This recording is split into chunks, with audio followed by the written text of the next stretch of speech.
ओरोपेता। यही मंत्र है। इस मंत्र को लिख लीजिए, याद कर लीजिए, रिकॉर्ड कर लीजिए। जब आपके यहाँ संकट आए तो आप तो जपिए है, बगल में बुद्ध विहार है, आपके लिए ज्यादा दूर नहीं है। जब आपको लगे कि अब प्रसूति काल समय हो रहा है, अब ये शुरू हो जाएगा, तो बुद्ध विहार में जो भंते रहते हैं, ये भंते जी रहते हैं। भंते जी इस विहार के विहाराधिपति हैं। इन्हीं के सानिध्य में ये सारी कथाएं हो रही हैं। इन्हीं के संरक्षण में हम लोगों को भी भोजन पानी मिलता है। इन्हीं की वजह से ये सारा जो चमक, हाँ, ये चमक, ये दमक, पंडाल में महक, सब कुछ भंते जी तुम्हीं से है। बोलिए भंते जी की। हाँ, तो आपके पास में यहीं बगल में विहार है। अब जब आए तो भंते जी से छोटा सा बोतल, अब तो शुद्ध पानी आने लगा है, आधा लीटर का बोतल लिया और भंते के पास आ गए। भंते से याचना किया, पूजा कराया। सुबह या शाम या जब भी आपको लगे तुरंत पहुंच जाएं। भंते से हाथ जोड़ के निवेदन करें कि भंते वो मंत्र पढ़ करके आशीर्वाद दे दीजिए ताकि सुखपूर्वक बच्चे को जन्म दे सके। तो इतना करने मात्र से ही आपके सैकड़ों दुख कट जाएंगे। बोलिए भगवान बुद्ध की।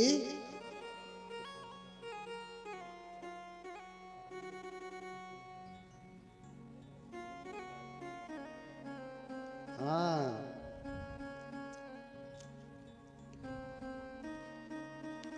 हाँ, बोलिए भगवान बुद्ध की। इतना ही नहीं, अक्सर आप डरते होंगे, डर लगता है ना। डर लगता है तो क्या पढ़ते हैं? जब भूत प्रेत दौड़ाता है तो क्या पढ़ते हैं आप? हाँ, तब पढ़ते हैं आप। एक बार देवताओं और असुरों में संग्राम हुआ। हाँ, देवताओं और असुरों में संग्राम हुआ। दजग्ग सूत्र में इसका वर्णन है। हाँ, देवासुर संघामे समूप बुल्हो अभोसी अथको भिक्खवे सक्को देवान मिंदो देवे तावतिन से आमंते। एक बार देवताओं और असुरों में संग्राम हुआ।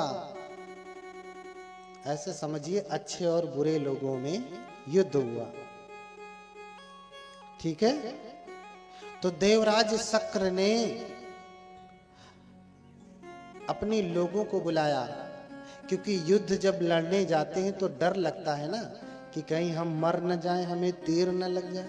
युद्ध में तो सैकड़ों लाखों लोग मरते हैं, बहुत सारे लोग मरते हैं।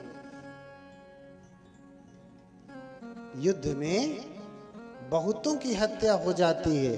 तो जैसे ही युद्ध में जाते हैं तो आधे तो लोग डर के मारे मर जाते हैं।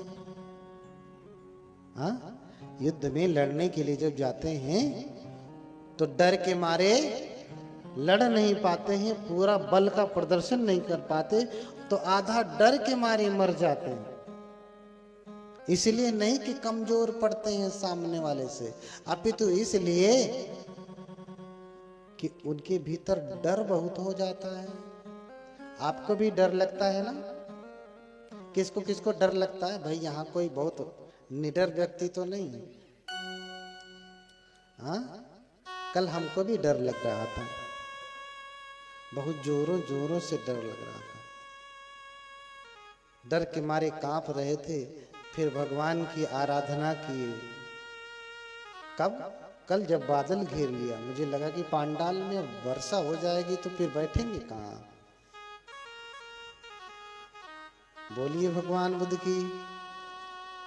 हमारे उपासक जी इंजीनियर साहब भी बहुत दुखी हो गए, डरने लगे।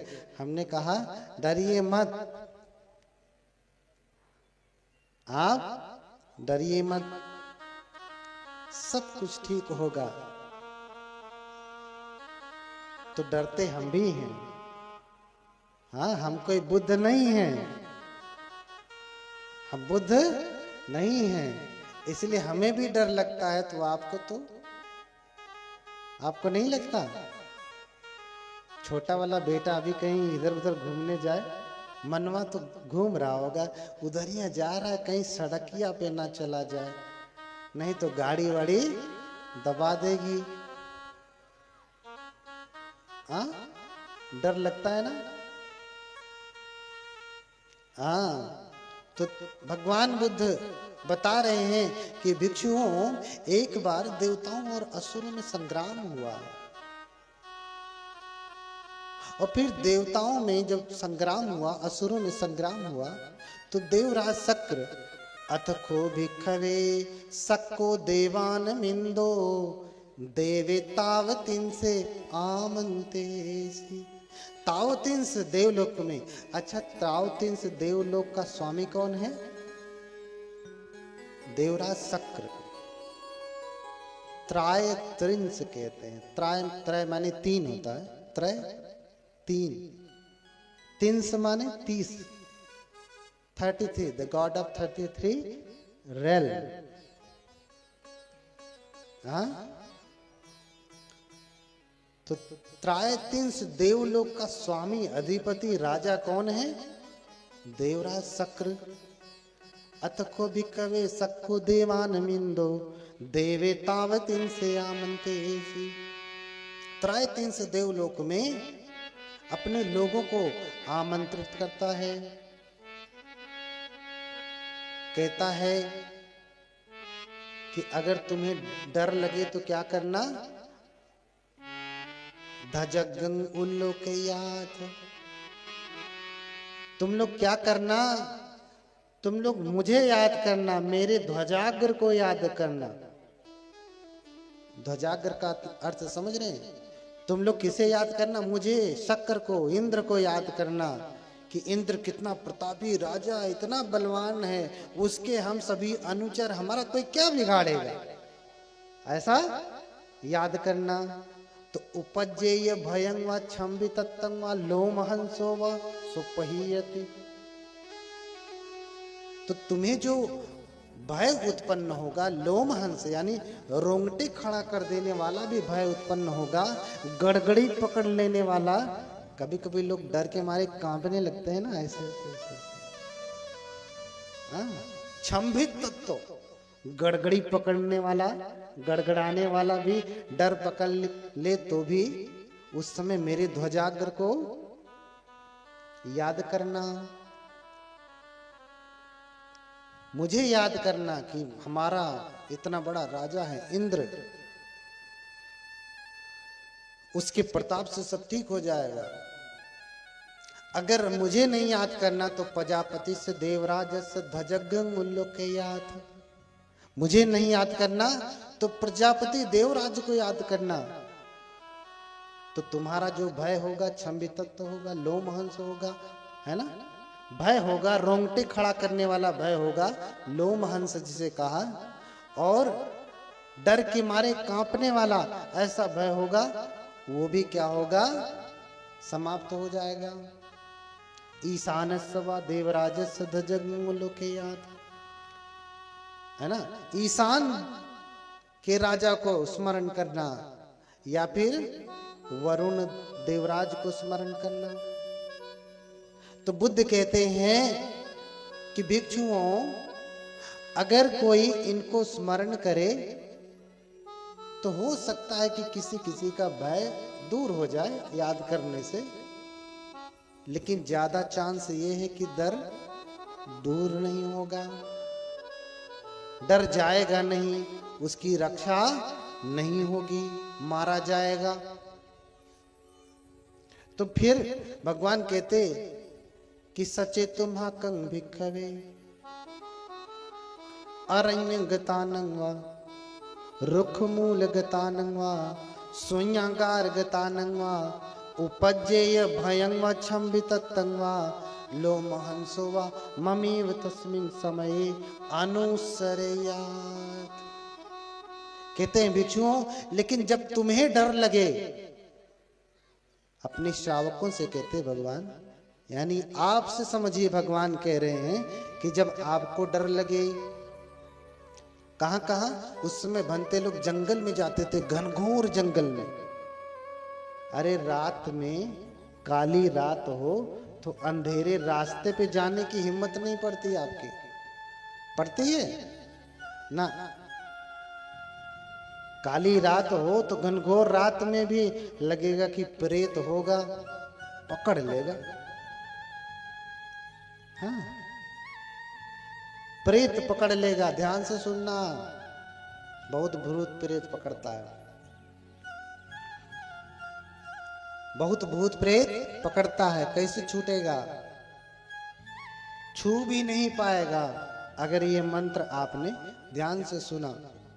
दूसरा मंत्र बता रहा हूं भय से, बहुत सारे मंत्र हैं, अभी बस थोड़ा सा समय बचा है, थोड़े समय में खत्म करूंगा, आपको मुक्त करूंगा। अभी ये कथा खत्म करके, क्योंकि आगे के कहने का समय नहीं है, कल सुनाऊंगा बचा हुआ कि रोग कैसे मुक्त हो जाएगा। अभी तो बीमारी दूर हुई ना, कष्ट दूर हुआ, फिर बीमारी कैसे दूर हो जाएगी, अन्य प्रकार से रक्षा कैसे होगी। हर क्षण जैसे ही आपने स्मरण किया, आपकी रक्षा कैसे हो जाएगी।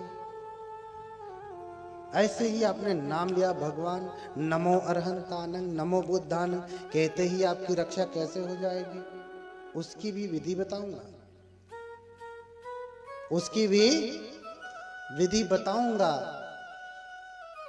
अपने आप रक्षा होती है।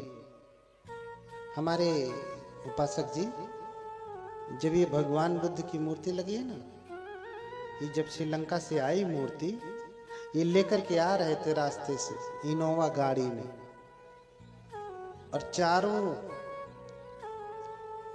पीछे का जो चक्का है उसके चारों बोल्ट जो हैं,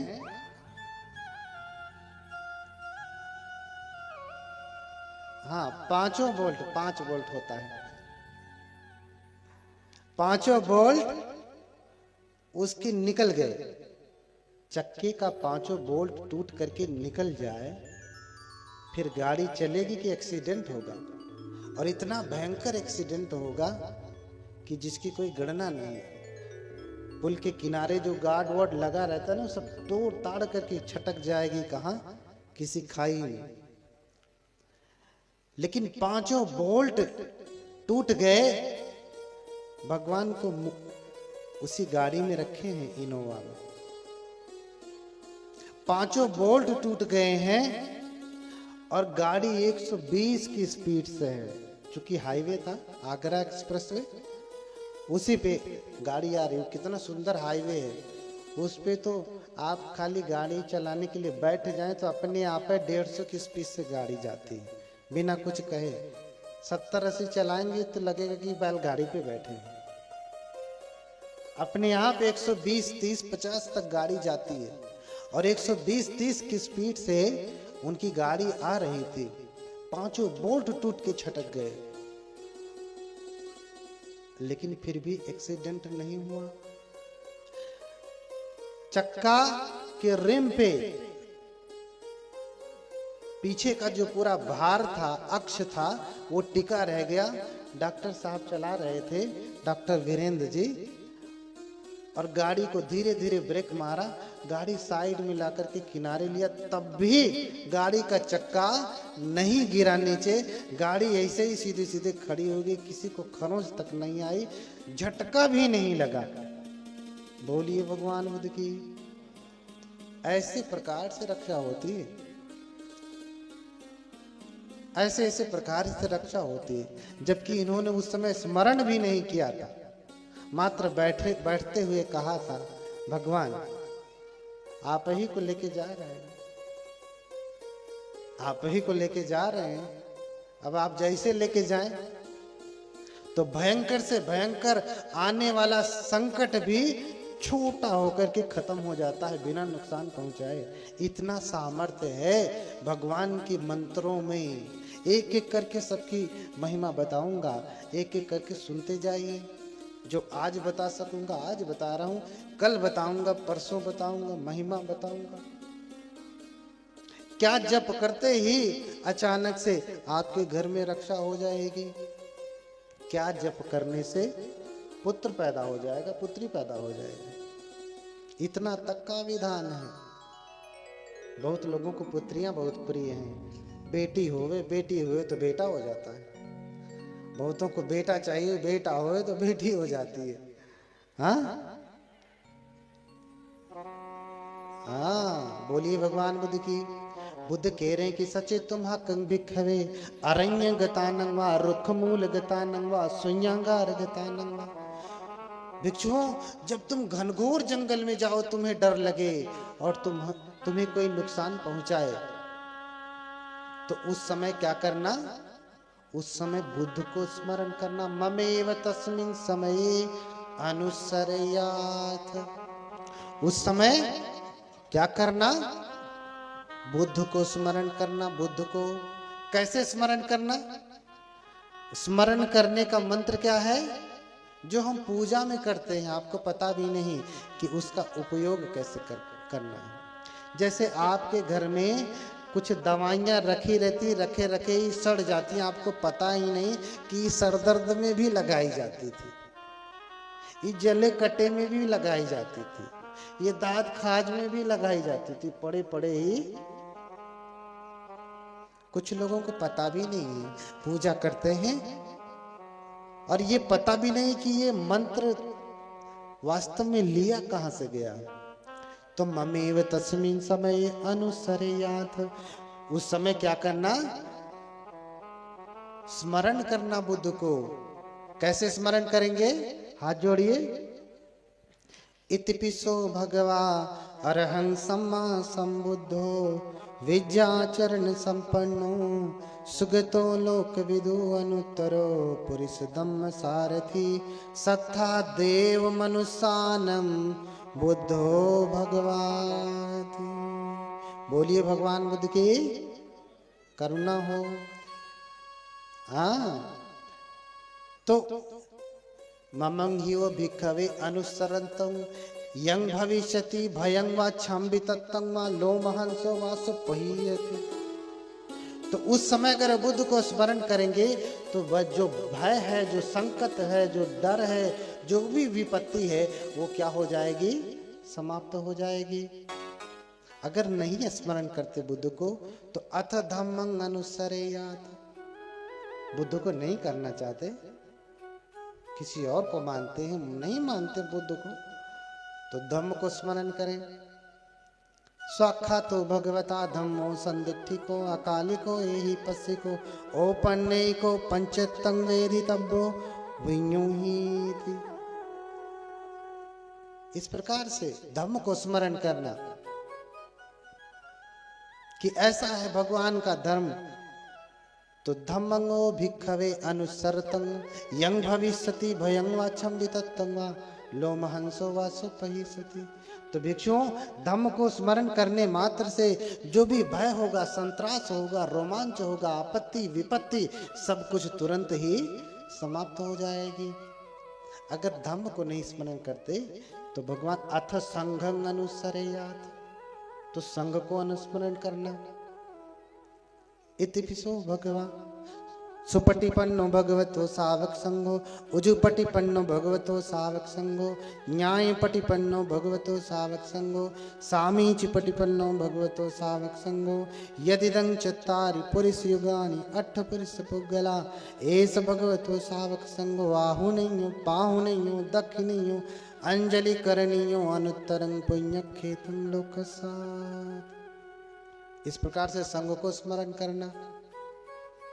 तो संघ को स्मरण करने से जो भय होगा, संत्रास होगा, आपत्ति विपत्ति संकट, सब कुछ तुरंत ही समाप्त हो जाता है।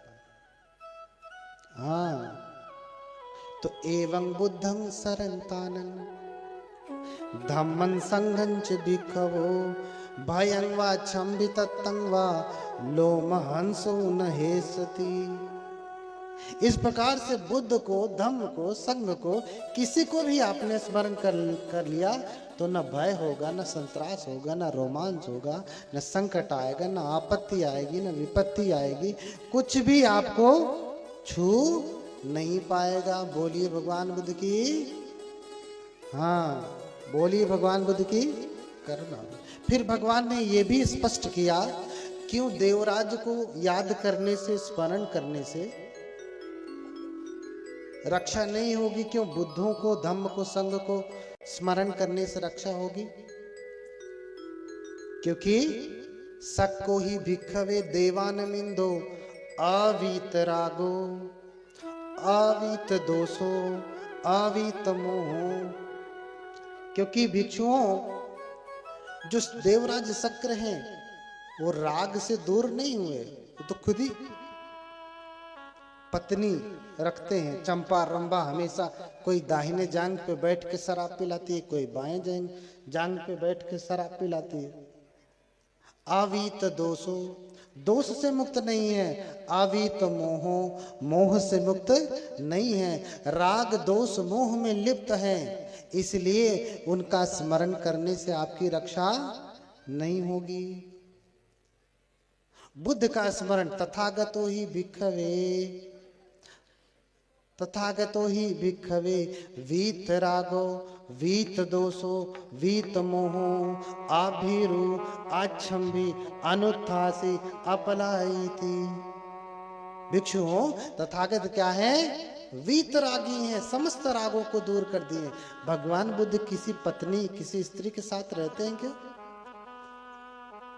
हाँ, उनकी सेवा में कोई लड़की भी रहती है क्या? बहुत सारे सन्यासी वर्ग आपने देखा होगा, सभी धर्मों में, बौद्ध धर्म को लेकर के अन्य धर्मों तक में भी उनकी सेवा में स्त्रियां रहती हैं। हम लोग स्त्रियों से दूर रहते हैं।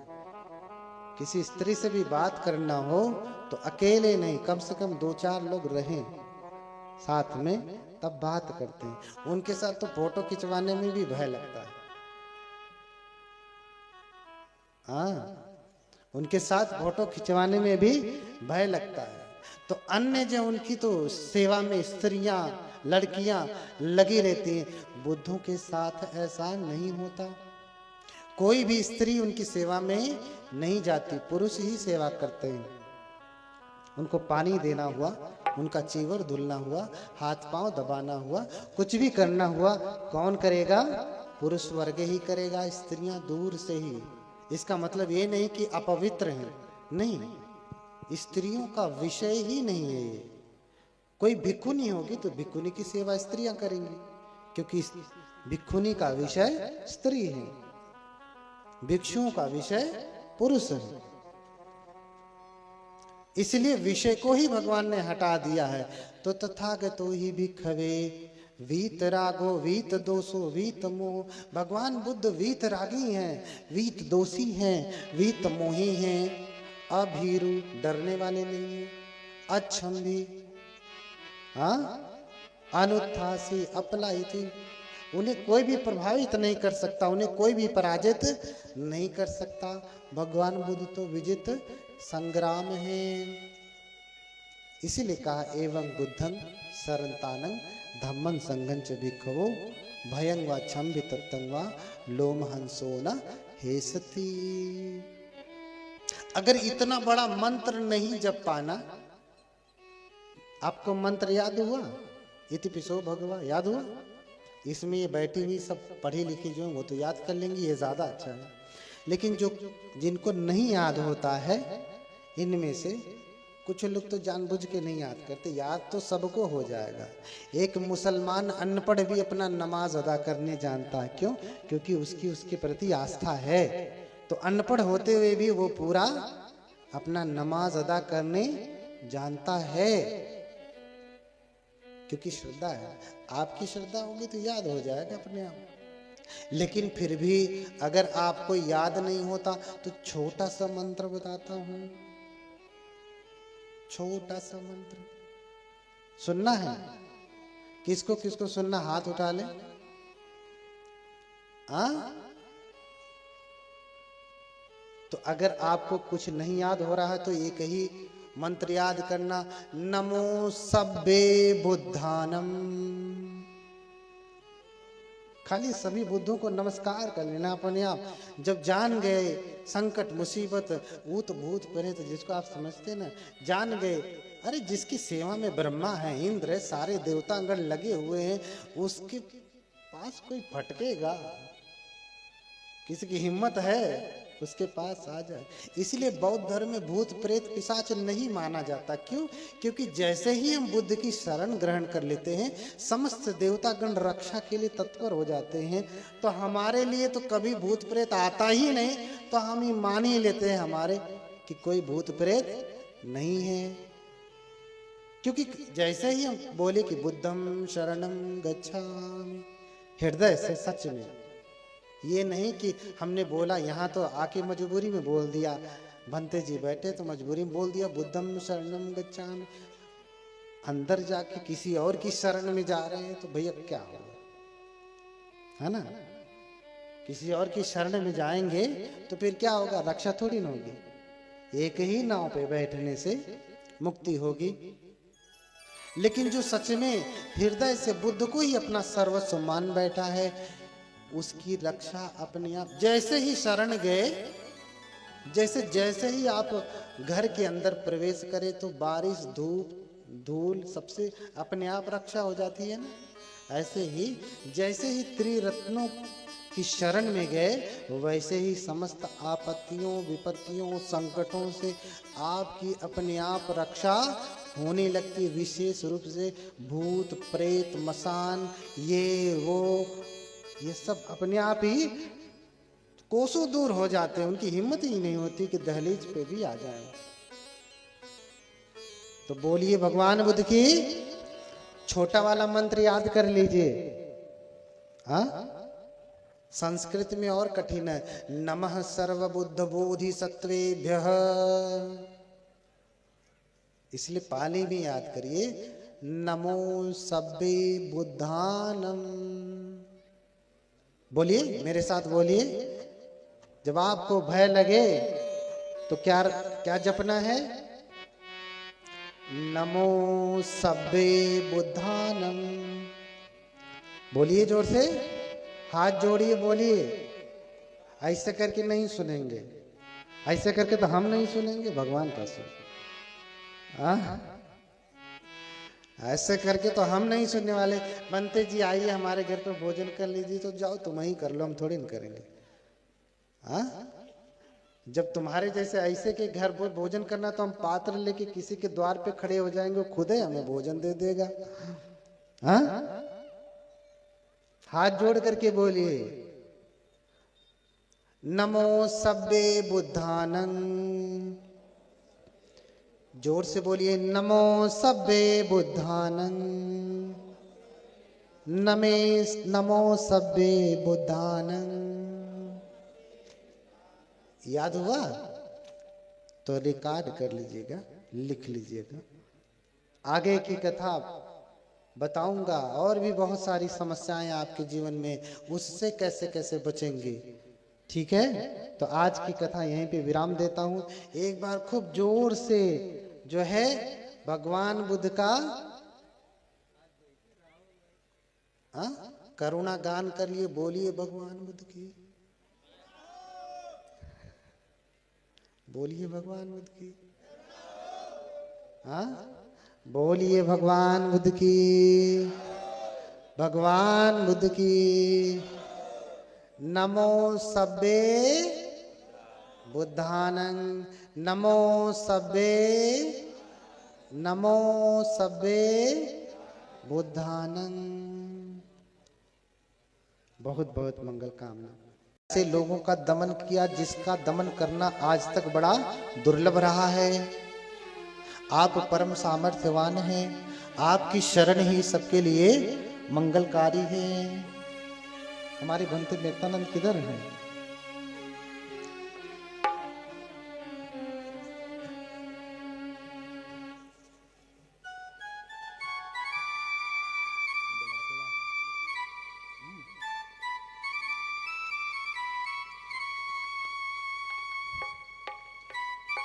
बोलिए भगवान बुद्ध की।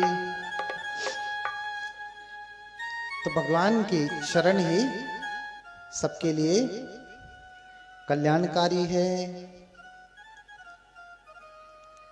भगवान ही सबका कल्याण कर सकते हैं। इसलिए अभिधर्म का उपदेश करके भगवान संकिसा आए, तब से वो संकिसा की भूमि पूजित हो गई। हमारे देखिए एक बनते वहां बैठे ना, वो छोटे वाले वहीं से आए हैं, संकिसा से आए हैं, वहीं बगल से आए हैं, अलौकिक भूमि से आए हैं। अभी कुछ दिन पहले इनके यहाँ अभिधर्म की पूजा थी, अभिधर्म का संगायन था। जिस धर्म का उपदेश भगवान ने देवलोक में किया उसी का पाठ चल रहा था वहीं संकिसा में। तो ऐसे हैं भगवान बुद्ध, ऐसे हैं उनकी महिमा। बोलिए भगवान बुद्ध की। हाँ, ऐसे भगवान की महिमा अगर किसी के ऊपर आ जाए, जिनकी सेवा में स्वयं ब्रह्मा है, जिनकी सेवा में स्वयं इंद्र हैं, जिनकी सेवा में चातुम महाराजी के देवता हैं, जिनसे आप प्रार्थना करते हैं, हाथ जोड़ते हैं, वो किसकी सेवा कर रहे हैं? भगवान बुद्ध की। यही वो भगवान हैं जिनकी वो सेवा में लगे हैं। और जब उन्होंने धर्म जाना, बुद्ध हुए, तब भी ब्रह्मा जी आए और हाथ जोड़ करके निवेदन किया, देशीसु भगवत धम्मं अन्यतारो भविष्यति। हाथ जोड़ करके निवेदन किया था, भगवान आप उपदेश करें तभी इनकी आंखें खुलेंगी, नहीं तो ये पूजते ही रह जाएंगे, इनको कुछ मिलेगा नहीं। तभी जाकर के कृपा करके भगवान ने उपदेश दिया सारनाथ में। हाँ? भगवान के शब्दों में भी इतनी क्षमता है। भगवान किसी को कह दे मात्र, भगवान मात्र किसी को कह दे मंगल हो, तो भयंकर से भयंकर संकट भी टल जाता है। एक बार एक सुप्रवासा नाम की स्त्री है, उसको गर्भ रहा बहुत लंबे समय तक। कितने लंबे समय तक? 9 महीने बीत गए, बच्चा नहीं हो रहा। ध्यान से सुनिएगा, माताओं को बहुत तकलीफ होती है, फिर हॉस्पिटल ले जाना पड़ता है। सिर्फ ले जाना ही नहीं पड़ता, कटवाना भी पड़ता है। कटवाना ही नहीं पड़ता, उसको पकड़ के खींच के निकालना पड़ता है, चल बाहर निकल। कभी कभी तो केस बहुत क्रिटिकल होती है, डॉक्टर भी परेशान हो जाता है, कैसे निकालें इसको, कैसे रक्षा होगी। और ये सारा संकट मां को सहना पड़ता है। बाकी सारे ऑपरेशन तो डॉक्टर बेहोश करके कर देगा, लेकिन ये ऑपरेशन आपको, ये पीड़ा आपको आंखों के सामने देखते हुए, जीते जागते खुली आंखों से सहना पड़ता है मां को। इतना भयंकर कष्ट न सहना पड़े, इसलिए आपको एक अचूक मंत्र बता रहा हूं, ध्यान से सुनिएगा, फिर ये संकट नहीं आएगा। देखिए भगवान के समय में सुप्रवासा कैसे बचती है। सुप्रवासा को गर्भ हो गया 9 महीने का, बच्चा नहीं हो रहा। उस समय तो कोई ऑपरेशन नहीं था ना कि चलो डॉक्टर के पास कटवा के निकलवा दे, सीजर करा दे। 10 महीने हो गया, बच्चा नहीं हो रहा। 9 महीने के बाद एक दिन भी माता के लिए सुखदायी हो सकता है? नहीं, फिर हर दिन मां के लिए कष्ट है, 24 घंटा पीड़ा होगी, उसे परेशानी होगी। लेकिन 10 महीने बीत गया, अभी भी बच्चा नहीं हो रहा। 10 महीने बीत गए, 9 तो छोड़िए, अब सोचिए कितनी भयंकर समस्या है, कितना भयंकर संकट है। 10 महीने बीत गया, अभी भी बच्चा नहीं हो रहा है। सारे उपाय कर लिया, सारे मंत्रों का जाप करवा लिया, सारी पूजा पाठ जो भी करना था सब करवा लिया, कुछ आराम नहीं हो रहा है। उस समय आज के जैसे डॉक्टर नहीं थे, जो औषधियां खानी थी औषधि खा लिया, लेकिन कोई लाभ नहीं, बहुत परेशान है। अब क्या करें? 11वां महीना चलने लगा। देखते देखते सारी उपाय, सारी औषधि, सारी पूजा, सारा पाठ, सारी अर्चना, सारी आराधना, जो जो जिसने जिसने भी बताया, जैसे जैसे बताया, सब कर डाला, लेकिन बच्चा होने को तैयार नहीं। माँ को असह्य पीड़ा हो रही है। कभी ऐसा हुआ है कि माँ को 9 महीने 10 महीने बीतने के बाद भी बच्चा न हो रहा? ऐसा होता है आज? कभी कभी होता है कि 9 महीने के बाद भी बच्चा नहीं होता है, या 9 महीने में ही बच्चा बहुत परेशान करता है। अभी पीड़ा शुरू हुई फिर बंद हो जाती है। माँ खूब छटपटाई फिर बंद पीड़ा, फिर 2-4 दिन बाद फिर पीड़ा हुई, माँ खूब छटपटाई फिर बंद। खूब नौटंकी चलती है पीड़ा की।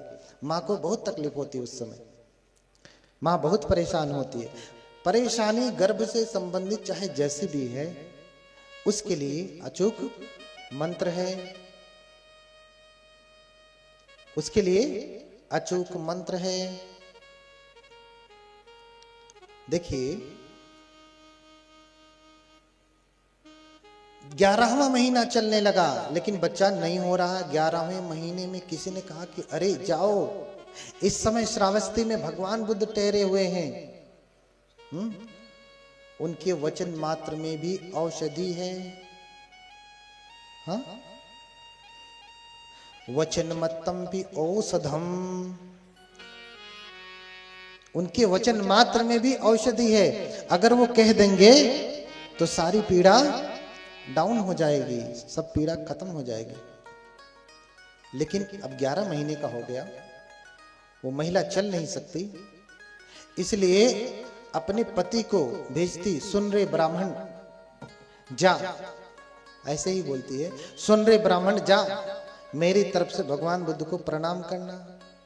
उसकी चलती थी घर में, उसके सामने ब्राह्मण हाथ जोड़ के खड़ा रहता था। तो आदमियों की सारी सरकारें चलती हैं, पूरे देश में आदमी सरकार चला सकता है, लेकिन गृह मंत्रालय उसके हाथ में नहीं है। वहां तो उन्हीं का शासन चलता है। तो कहती है, सुन रे ब्राह्मण जा, मेरी तरफ से भगवान बुद्ध को सिर से प्रणाम करना, मेरी तरफ से जाना और पंचांग प्रणाम करना भगवान को, और कहना कि भगवान सुपवासा आपका कुशल मंगल पूछती है, और सुपवासा 11 महीने के गर्भ से परेशान है, बच्चा जन्म नहीं ले रहा है, भगवान आप अनुकंपा करें। ब्राह्मण जाता है, भागा भागा भागा भागा जाता है, जाने में उसे 5 दिन लग जाते। जाने में कितना लगता है? 5 दिन लग जाते। और पहुंचता तो भगवान को दूर से ही देख करके बड़ा प्रसन्न होता। कहीं पे उसने आराम नहीं किया था, चलते हुए आ रहा है, चलते हुए आ रहा है, क्योंकि रुकेगा तो ज्यादा विलंब होगा, विश्राम करेगा तो 5 की बजाय 10 दिन लगेगा। इसलिए भागा भागा आया, थका हारा, लड़खड़ाते हुए भगवान को दूर से देखा, भगवान के चरणों में जाकर के गिर जाता है, लिपट करके रोने लगता है, भगवान भगवान रक्षा करें, रक्षा करें। भगवान बोले, क्या हुआ ब्राह्मण? बोले, भगवान मेरी पत्नी आपके चरणों में वंदना करती है, आपका कुशल मंगल पूछती है, अभी उसे 11 महीने का गर्भ हो गया, बच्चा जन्म नहीं ले रहा है, भगवान आप कृपा करें। भगवान उसकी प्रार्थना सुन करके भगवान मुस्कुराते और वहीं तुरंत ही उसको आशीर्वाद देते। क्या आशीर्वाद देते? सुखिनी हो तू सुपवासा कोली अधीता आरोगा आरोगम पुत्तं विजायतु। क्या कहता है? क्या कहते भगवान? सुखिनी हो तू सुपवासा कोलीयधीता आरोगा आरोगं पुत्तं विजायतु। कहते हैं कि ब्राह्मण सुप्रवासा सुखी हो जाए, दर्द पीड़ा से मुक्त हो जाए और सुखपूर्वक पुत्र को जन्म दे। देखिए ब्राह्मण ने मांगा एक, मिला क्या? कितने? दो। क्या दो मिले? एक तो सुप्रवासा पीड़ा से मुक्त हो गई, दूसरे बच्चे को जन्म दिया। तो किसको जन्म दिया? पुत्र को। पुत्री नहीं, लोग पुत्र चाहते थे पहले भी और आज भी चाहते हैं कि पहले हो तो क्या हो? पुत्र हो और पुत्री ना हो, जबकि कोई भेद नहीं। ब्राह्मण भी इसी कामना से था कि मुझे पुत्र होवे, लेकिन अब तो हो ही नहीं रहा, ना पुत्र हो रहा है ना पुत्री हो रहा, तो बस जो भी है गर्भ में बस किसी तरीके से बाहर निकल जाए। तो भगवान से जाके प्रार्थना किया कि किसी तरीके से गर्भ से बच्चा बाहर आ जाए, बच्चे को जन्म दे दे। लेकिन भगवान तो सब जानते हैं, इसलिए दो आशीर्वाद दिए, सुखिनी हो तू सुप्रवासा कोलीयधीता आरोगा आरोगं पुत्तं विजायतु। भगवान बुद्ध का ये मंत्र है। भगवान बुद्ध का ये शब्द ही क्या हो गया? मंत्र हो गया। भगवान ने इधर कहा और फिर भगवान आंखें बंद करके बैठ गए। ब्राह्मण सोचता है कि अब भगवान कुछ और कहेंगे, कोई और मंत्र पढ़ेंगे, कुछ भभूत भूत बनाएंगे, लौंग वोंग तोड़ेंगे और देंगे, फिर मैं जाऊंगा। भगवान ने कह दिया, बस इतना पर्याप्त है। भगवान कह दिए और कह करके भगवान फिर अपनी आंखें बंद करके ध्यानस्थ हो गए। ब्राह्मण इंतजार कर रहा, 1 घंटा 2 घंटा 3 घंटा 4 घंटा 5 घंटा ब्राह्मण बैठा है वहीं पे कि अब भगवान आंखें खोलेंगे, मंत्र पढ़ेंगे, भभूत वभूत बनाएंगे, लौंग वोंग तोड़ेंगे, कुछ और देंगे। लेकिन भगवान तो आंखें बंद करके बैठ गए, आंखें खोल ही नहीं रहे। उसकी हिम्मत भी नहीं हो रही कि फिर दोबारा कह दें भगवान ने आंखें खोलिए। फिर सोचता है, लगता है कि यहां भी काम बनने वाला नहीं है। वापस निराश होकर के घर की तरफ चल देता। जाने में तो उसे कम समय लगा, 5 दिन लगे। आने में उसका दुगना समय लग गया, क्योंकि पहले उत्साह से गया था, अब हार करके गया है, थक करके गया है। इसलिए धीरे धीरे जाता, कोई चारा नजर नहीं आता। लेकिन जैसे ही दूर से देखता उसका घर और फिर उसके कानों में शब्द पड़ते। कौन से शब्द पड़ते? बच्चे के रोने की। बच्चा जोर से चिल्ला रहा कि हाँ कहाँ आ गया। बच्चा चिल्लाता है ना, बच्चा जोर से चिल्ला रहा है, जोरों जोरों से चिल्ला रहा है और सोचता है ब्राह्मण की, अरे मेरे घर से स्वर आ रहा है, ये किसका स्वर है। फिर दौड़ के भागता हुआ भागते भागते आता है, तुरंत घर के अंदर झांकता तो उसकी पत्नी अपने बच्चे को गोद में खिला रही है और बच्चा रो रहा है। उसको चुप करा रही है, चुप हो जा मुन्ना, चुप हो जा मुन्ना, चुप हो जा मुन्ना। और वो चिल्ला रहा है। इतना बदमाश तो था ही जो इतने दिन तक गर्भ में माँ को परेशान किया, अब बाहर आके चिल्ला के परेशान कर रहा है। हाँ, चुप हो जा मुन्ना, चुप हो जा मुन्ना। ब्राह्मण देखते ही झरझर रोने लगता, उसकी आंखों से आंसू बहने लगते। ब्राह्मण को रोता देख करके सुप्रवासा भी रोने लगती, कहती भगवान धन्य है, भगवान धन्य है। अरे सुप्रवासा, भगवान ने एक ही वाक्य कहा था कि सुप्रवासा सुखी हो जाए और पुत्र को जन्म दे दे। इतना ही कह करके भगवान ने आंखें बंद कर ली। उतना कहने मात्र से तुझे ये पुत्र पैदा हो गया। धन्य है भगवान, धन्य है भगवान। दोनों जाते और फिर भगवान बुद्ध को 7 दिन के लिए भोजन के लिए निमंत्रित करते, भिक्षु संघ सहित। देखिए, जब किसी के यहाँ कोई काम सिद्ध होता है ना, कोई मनौती मांगता है, तो कम से कम अपने घर पे 7 दिन का भोजन रखता है कि 7 दिन मेरे यहाँ भिक्षु संघ आए, भोजन करें। लोग भोजन दान करते हैं, जो भी उनके पास सामर्थ्य होता है 7 दिन तक दान करते हैं। क्यों? क्योंकि इतनी बड़ी मनौती पूरी हुई। यहाँ तो मनौती पूरा हो जाए, पहले भगवान पूरा करिए फिर।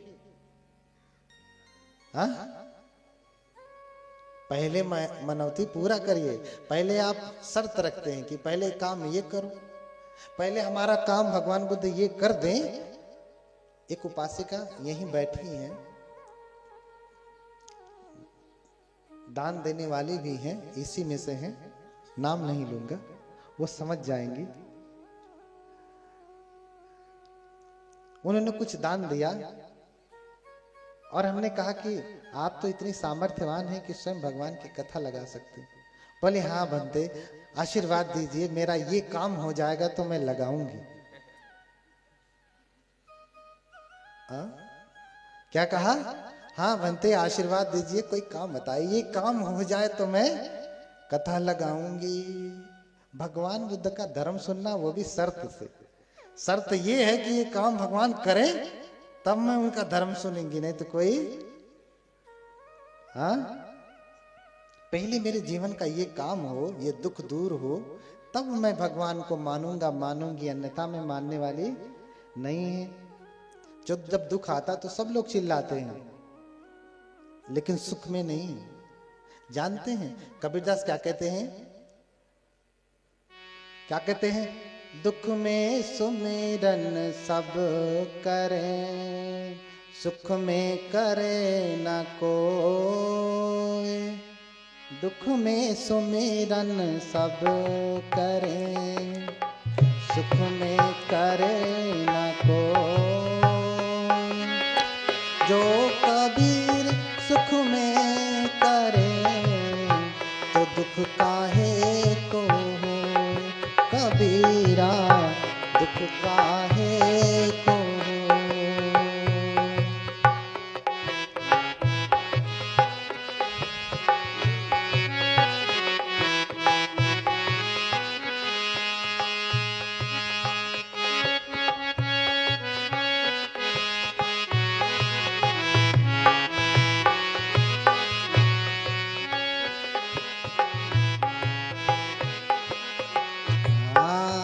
तो दुख काहे को हो?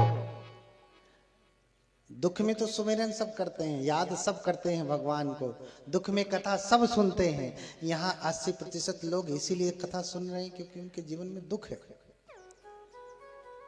दुख में तो सभी सुनते हैं। सुख वाले बैठ करके मस्ती कर रहे हैं, जब उनके जीवन में दुख आएगा अभी हम क्यों जाए? जब आएगा तो जाऊंगे भगवान के पास। लेकिन कबीरदास कह रहे हैं कि दुख में सुमिरन सब करे, सुख में करे ना कोई। अजो सुख में सुमिरन करे, तो फिर दुख काहे को होए। हाँ, सुख में ही हम सुमिरन कर रहे हैं कि हे भगवान आपकी कृपा, आपकी अनुकंपा हम पे बनी रहे, तो दुख काहे आएगा? दुख आने वाला नहीं है। आपकी हमेशा रक्षा होती रहेगी। आप तृष्णाओं में इतना फंसे रहते हैं कि भगवान की भक्ति, भगवान की उपासना, भगवान की स्तुति भी नहीं कर पाते। हाँ, भगवान की स्तुति भी नहीं कर पाते। ऐसे ही एक और घटना है, इससे भी बड़ा मंत्र है। अंगुलीमाल जो 1999 की हत्या करके आता है और भगवान बुद्ध का शिष्य हो जाता। शिष्य होने के बाद जब वो एक दिन चारिका के लिए निकलता है, भोजन के लिए निकलता है पात्र लेकर के, तो लोग पहले तो उसके ऊपर पत्थर फेंकते हैं। पहले क्या करते? पत्थर फेंकते। क्यों? क्योंकि अंगुलीमाल एक हत्यारा था। बहुतों की हत्या किया उसने।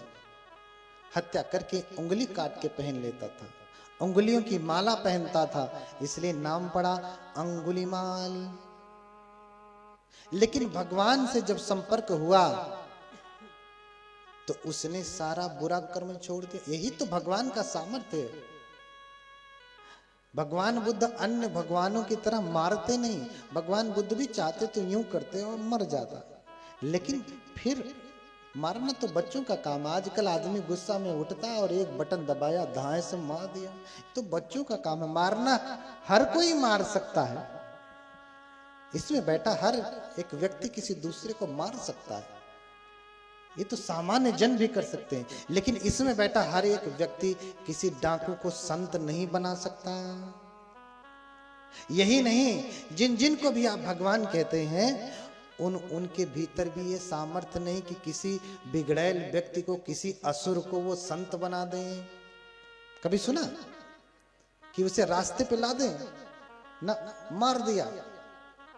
जिसके ऊपर कृपा की उसे मार दिया, झंझट ही खत्म कर दी। ये सामर्थ्य नहीं। बुद्ध तो परम सामर्थ्यवान है।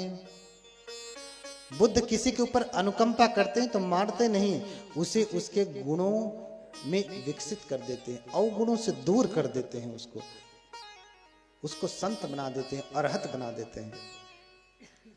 अंगुलीमाल को भगवान ने अपनी शरण में ले लिया। अंगुलीमाल परम ज्ञान को प्राप्त हो गए। जब चारिका में चल रहे हैं तो लोग पत्थर मारते हैं। क्यों? क्योंकि इन्होंने पहले लोगों को मारा है, तो लोगों का क्रोध है जो पत्थर बन के बरस रहा है। हर दिन पत्थर फेंकते थे और उनका शरीर लहूलुहान हो जाता खून से। इतना पत्थर लोग मारते, भोजन क्या देंगे? लेकिन वो किसी को एक शब्द नहीं कहते।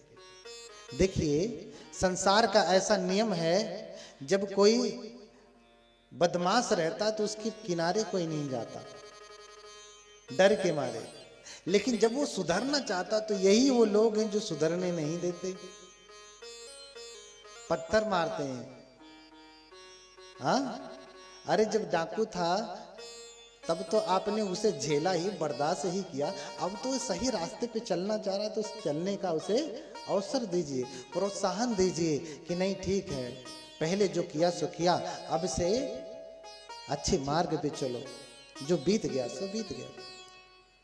हाँ, अंगुलीमाल जाते हर दिन कोई न कोई पत्थर मारता, इतना मारता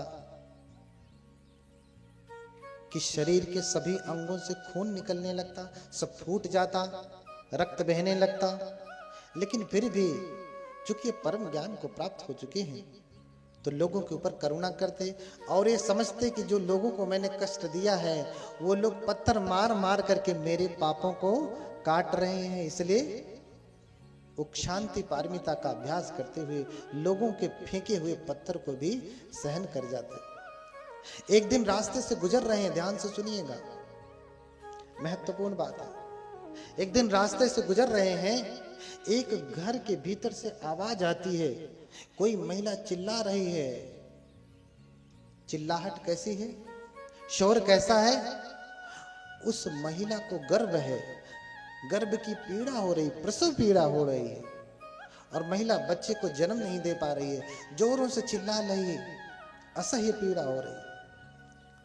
और जैसे ही अंगुलीमाल के कानों में स्वर पड़ता है, अंगुलीमाल घबरा जाता, चिल्लाने लगता, उसके दुख को बर्दाश्त नहीं कर पाता, सहन नहीं होता और कान को बंद करके चिल्लाते हुए भगवान बुद्ध के पास जाता, चिल्लाते हुए, हाय मानो दुख पा रहा, हाय मानो दुख पा रहा है, उपद्युतं वतभो, उपद्युतं वतभो।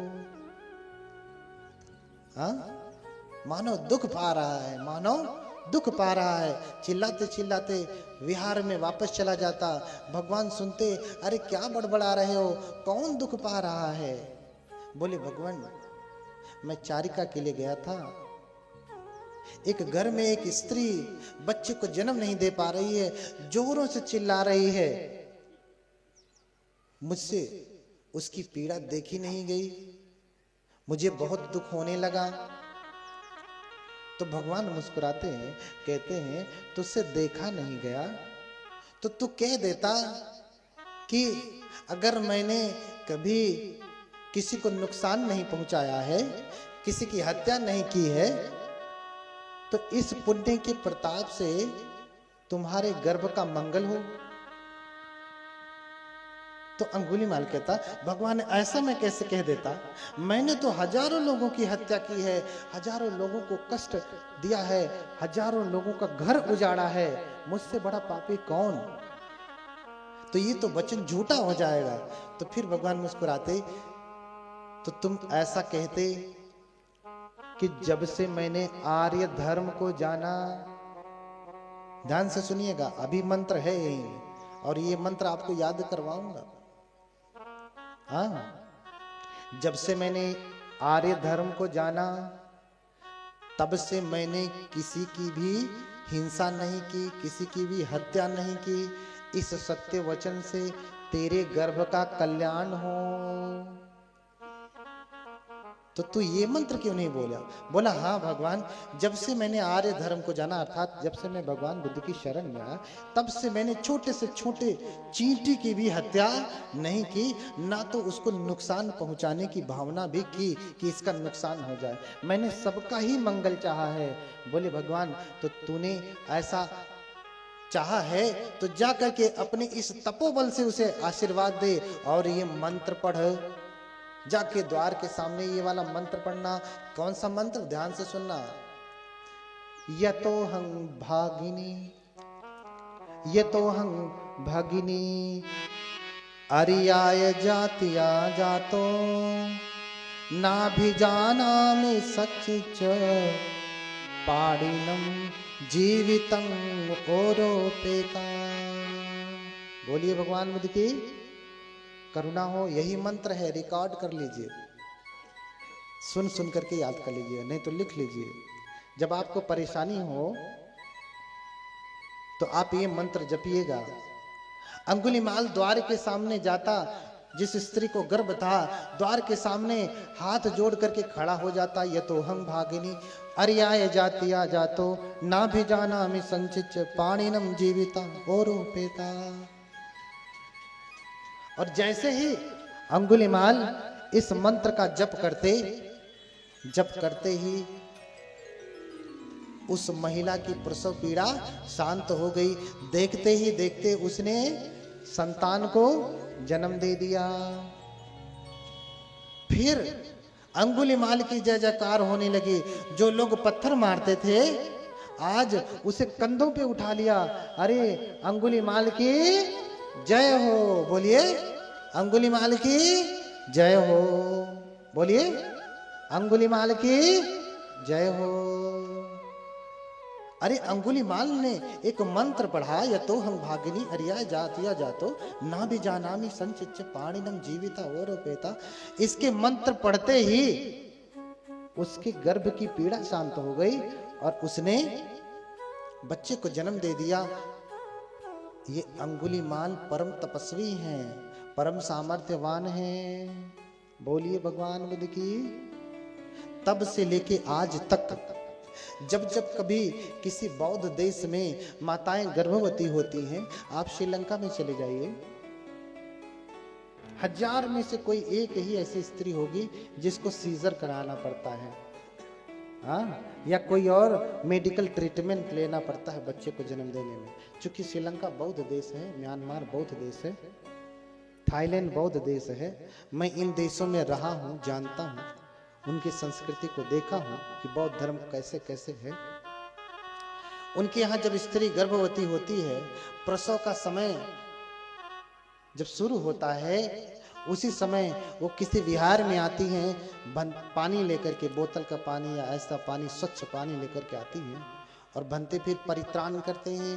परित्राण करने के बाद इस मंत्र से उस जल को अभिमंत्रित करते हैं और फिर वो जल, वो पानी दे देते हैं। वो महिला को ले जाके पिला देती हैं। महिला सुखपूर्वक बच्चे को जन्म देती हैं। तो मंत्र फिर से सुनिए, हाथ जोड़िए, हाथ जोड़िए। कौन सा मंत्र है?